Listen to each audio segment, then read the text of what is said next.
ஜெர்மனியின் தண்டர்ஸ்டோர்ம் ஆஸ்துமா என்பது கோடைகால புயல்களின் போது ஏற்படக்கூடிய ஒரு உடல் நல பிரச்சனையாகும். இது குறிப்பாக ஒவ்வாமை உள்ளவர்களை பாதிக்கிறது. கோடைகாலத்தில் ஒரு இடியுடன் கூடிய மழை பெய்யும் போது சுவாசம் தொடர்பான பிரச்சினைகள் மேலும் மோசமடையக்கூடும். புயல்களின் போது காற்றில் உள்ள புல் மகரந்தம் மிக சிறிய துண்டுகளாக உடையும் என்று விஞ்ஞானிகள் கூறுகின்றனர். இந்த சிறிய துகள்களை சுவாசத்தின் மூலம் உள்ளிழுப்பது எளிது என்பதோடு அவை நுரையீரலின் ஆழத்திற்கு செல்லக்கூடும். இது இருமல் மற்றும் மூச்சு திணறலுடன் கூடிய ஆஸ்துமா தாக்குதலுக்கு தூண்டக்கூடும். 2016ஆம் ஆண்டில் மெல்போர்னில் ஏற்பட்ட ஒரு தண்டர்ஸ்டோர்ம் ஆஸ்துமா பரவலால் ஆயிரக்கணக்கான மக்களுக்கு அவசர சிகிச்சை தேவைப்பட்டதுடன் பலர் உயிரிழந்தனர். இதேபோன்ற நிகழ்வுகள் இனி சில நாடுகளிலும் ஏற்படுகின்றன. ஆனால் ஜெர்மனியில் இது பொதுவானதாகவோ அல்லது நன்கு பதிவு செய்யப்பட்டதாகவோ இல்லை.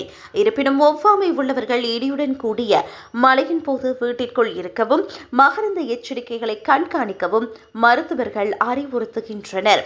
சில சமயங்களில் மருத்துவ சிகிச்சை அல்லது ஆஸ்துமாவை தடுக்கும் பராமரிப்பு ஆகியவை அபாயத்தை குறைக்க உதவும்.